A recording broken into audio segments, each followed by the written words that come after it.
हुई थी। माइक पास में कीजिए। मसूर की दाल कामधेनु के रक्त से उत्पन्न हुई और तंबाकू उसके नसों से उत्पन्न हुआ। हाँ। तो गौ हत्या का पाप लगता है अगर जो उसको प्रोक्ष नहीं अप्रोक्ष रूप में खाता है। ठीक है, तो क्या खाना चाहिए नहीं खाना चाहिए? भाई गरीबी में मजबूरी में आदमी वही खाता है, और की क्या कहें।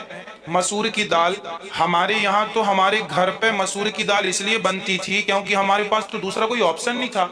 हमारे तो खेतों में मसूर होती थी और मसूर खाते थे। क्यों खाते थे? क्योंकि हमारे पास तो ना सब्जी खरीदने के पैसे होते थे, ना तुअर की दाल। तुअर की राहर की दाल तो हमने अभी कुछ दिनों से देखी कि ये भी दाल होती है। नहीं, मजाक नहीं कर रहे हैं, सही है। तो हम तो केवल मसूर की दाल खाते थे। क्यों खाते? भाई जो है वही ना खाएंगे। अब यदि पाप लगे तो लगे, पुण्य लगे तो लगे। और वो मसूर की दाल खाते भी थे और भगवान जी को भी भोग लगा, क्योंकि ऑप्शन नहीं भैया दूसरा, या फिर भूखे मर जाएं। माना कि ये सब नहीं खाना चाहिए, पर आपातकाल में कोई खाए तो कोई बुराई नहीं है। ठीक है, सबसे बड़ा धर्म है अपने प्राणों की रक्षा करना, वो भी धर्ममय। मांस शराब इत्यादि से वर्जित है, बाकी इनका परहेज फिर करेंगे तो बहुत सारे नियम है। ठीक है महाराज जी, जैसे लहसुन प्याज का आपने बताया था, राहु की जब राहु का शीश अलग हुआ था तो उसके रक्त की बूंदें जमीन पर गिरी बिल्कुल थी, बिल्कुल। तो लहसुन प्याज की उत्पत्ति हुई थी। लेकिन हमारे गुरुजी ने हमें ये पढ़ाया कि स्कंद पुराण में ऐसा लिखा हुआ है कि कुत्ते के नाखून गिरे थे, ठीक है, तो उससे लहसुन की उत्पत्ति हुई थी, उसकी गुप्तांग से प्याज की और गाजर की। तो कौन सा सही है, राहु वाला या वो विश्वामित्र? आयुर्वेद में तो लहसुन प्याज को अमृत माना गया है और साइंटिफिक भी वो अमृत है। ठीक है, लहसुन को ठंडियों में खाने से सर्दी नहीं लगती, प्याज को गर्मियों में खाने से लू नहीं लगती, ये दादी अम्मा भी कहती है सबकी। तो होता क्या है कि जब राहु ने अमृत पी लिया तो भगवान ने सही वक्त पर सिर काट दिया, तो कुछ बूंदें तो उसके धड़ पर चली गई तो केतु बन गया।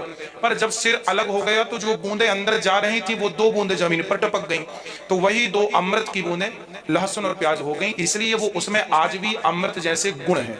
गुण मीन्स औषधि गुण है। तो महाराज जी वो कुत्ते वाला गलत है क्या?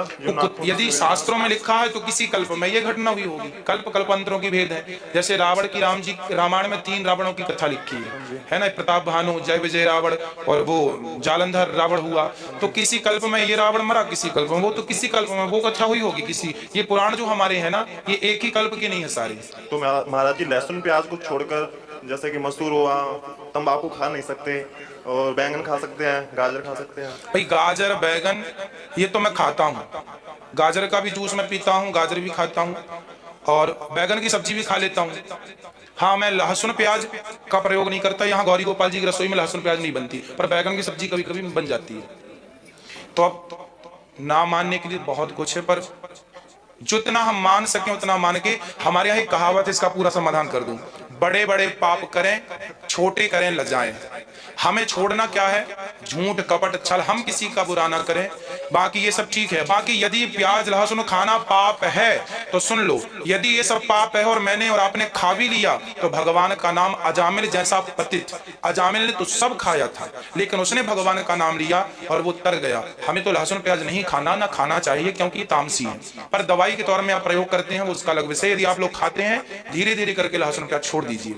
सिर्फ शराब और मांस का तो कोई बात ही नहीं, खाने नहीं चाहिए। बाकी छोटे छोटे जो पाप हैं ये तो हमारे भगवान के स्मरण मात्र से नष्ट हो जाते हैं। यदि ये पाप है भी, माना कि लहसुन, माना कि गाजर पाप है, माना कि बैगन पाप है खाना, तो ये सामान्य पाप है, तो ये हमारे पुण्य से, छोटे मोटे पुण्य से ही नष्ट हो जाएंगे। इसलिए इसमें घबराने की जरूरत नहीं है। हमें तो वैसे भी स्वर्ग जाना ही नहीं है। ठीक है, खुश रहिए।